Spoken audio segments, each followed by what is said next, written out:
Today we're going to talk about putting the horse on the bit, but not an academic explanation because there are plenty of those online. We want to look at it from a professional rider's perspective.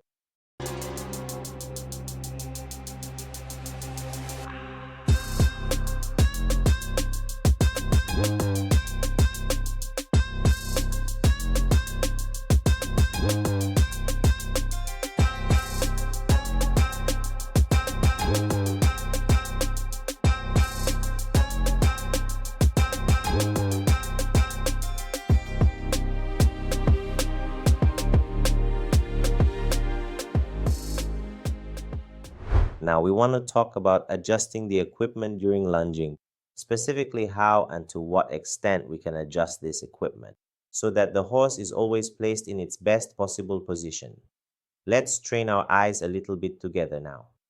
One of the very useful tools we have is called side reins. As you can clearly see in the top image, by carefully adjusting, allowing the side reins to be shorter is generally permitted for more advanced horses. But in this state, the horse's face and forehead should be placed almost vertically. The horse's mouth should be aligned with its hip joint. Contact with the bit is still consistently active. The neck is well rounded, the body is fully stretched, and it follows the movement without any extra tension. The bottom part of the image shows the wrong position. Now why?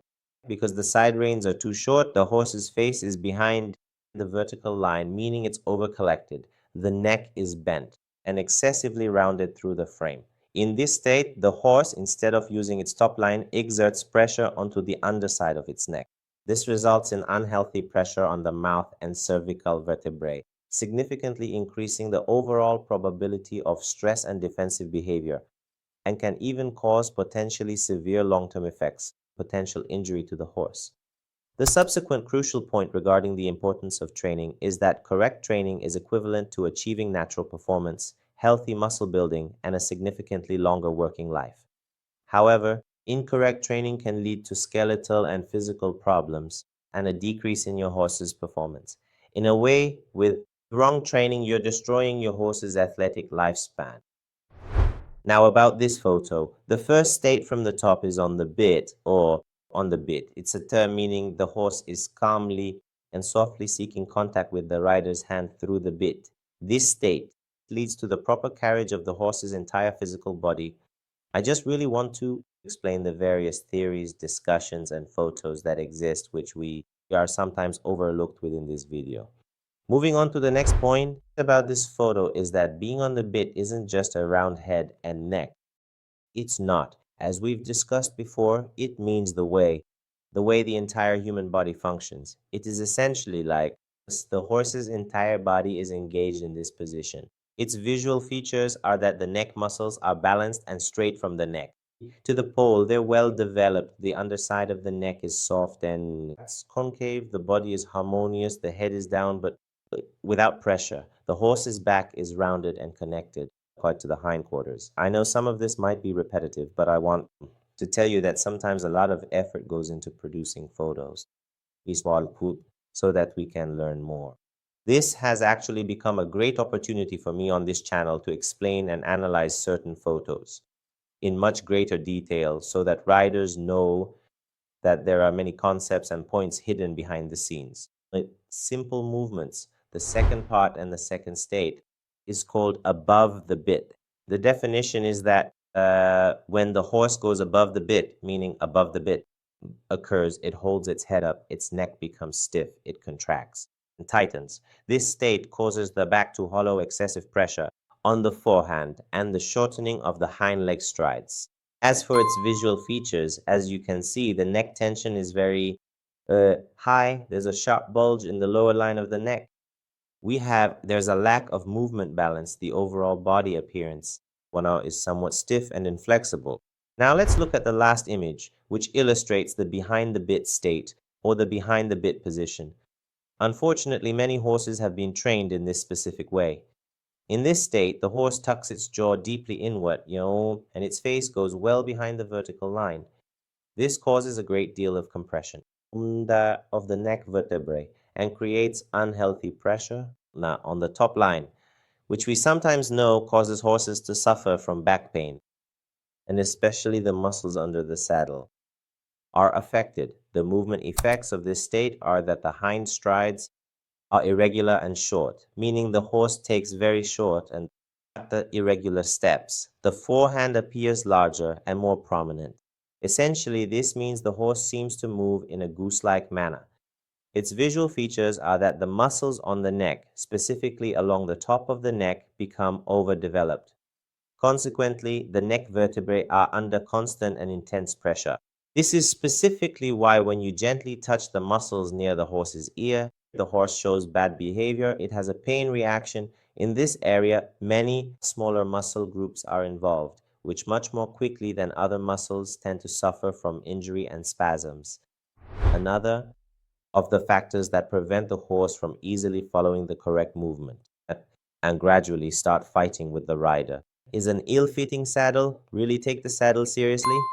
If I were to talk about the impact of an ill-fitting saddle on professional horses, we'd have to talk for a long time. But I've decided to mention a few of the most important points right here. An ill-fitting saddle causes localized pressure on the back muscles and the lumbar vertebrae. This pressure prevents free movement in the shoulders and the back of the horse. It also causes pain and defensive reactions or even gait abnormalities. To compensate for the pain, horses change their posture so they don't feel that pain anymore. But over time, this causes muscles to develop in the wrong areas, such as the muscles underneath the neck. A proper saddle allows the rider to sit at the balance point, and the horse can use its hindquarters with much more freedom. A comprehensive study based on muscle ultrasounds has shown that horses that were ridden with a properly fitted saddle had uniform and symmetrical muscle development. Research from European universities shows that an ill-fitting saddle, even over a short period, causes a decrease in the diameter and activity of the horse's back muscles. Please take saddles seriously. For horses that you ride with an ill-fitting saddle, their gait pattern gradually changes, their strides shorten, and you'll see increased tension in the abdominal area. You can easily observe increased activity in the muscles under the neck and a decline in top-line muscle quality after spending a significant amount of time with bad saddles. In contrast, a proper saddle significantly improves balance, the strength of the hindquarters, effectively minimizes muscle tension, and leads to better interaction between rider and horse. Also, the horse's shoulders during jumping can showcase its technique in a much more effective and efficient manner and learn how to properly utilize those muscles better. Moving right along to the very next item is the draw rein. I think the draw rein is one of the most common tools that riders use. We've made a complete video about it that I'll post on the channel in the coming weeks, so please subscribe to the channel so you don't miss it. Right now, I just want to mention a few points that might spark some new ideas in your mind. The draw rein is a tool like a surgical scalpel. If used correctly, it can literally save a life, but if you use it incorrectly, it can be extremely damaging to the horse. Now, draw reins are specifically for professional riders to adjust the horse's head position relative to the goal they have, meaning first you must have a goal. The goal is for the horse to understand more and pay attention to the rider, not for the draw rein to become a primary fixture and apply the main pressure to the horse's mouth. The main pressure should come from the hand. Apply the front rein. For example, we lower the horse's head with the draw rein, but by effectively using our legs, we can encourage the horse to lift its head upward. Many people mistakenly think this tool is for lowering the horse's head. However, that is simply not the case at all. The purpose of this training tool is to make the horse understand exactly how high it is able to keep its head. This is a different way of thinking about the process. I'm going to explain this concept to you once more. A lot of people mistakenly believe that the draw rein is for forcing the horse's head into a lower position, whereas the draw rein is actually a tool used to show the horse the specific height at which it is permitted to carry its head. One common way to hold the draw rein is just like the image you see here. The draw rein is placed over the front rein. So when the horse eventually becomes soft and responsive in its mouth, you can gently release the draw rein so that the main pressure stays on the front rein.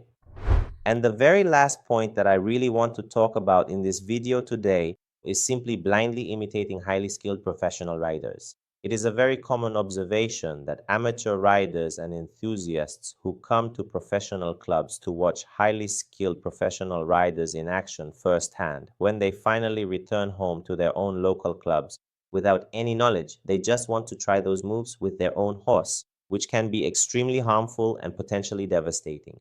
These riders often fail to take into account the crucial fact that on that day, the professional rider, based on the specific psychological mindset and the overall physical health and stamina of that horse at that particular moment, and whether what kind of background and previous training history that horse had, that the rider decided to develop and design that specific training exercise or carefully position that horse in a very specific and precise location. They simply don't pay enough attention and don't really know ultimately, without ever truly knowing what the specific goal of that movement is, why we should do it in the first place, or how to do it correctly, which makes the entire process much less effective for them. When and for how long to keep the horse in that position or repeat that exercise, many riders simply want to try that specific move with their horse, which is not only completely ineffective and unhelpful, but sometimes causes long-term, irreparable damage to the horse. Please write to us and share your own personal experiences in the comments section below. We're here to discuss the unique experiences of different trainers, things that truly need to be heard more. We wish you the very best of luck in the saddle.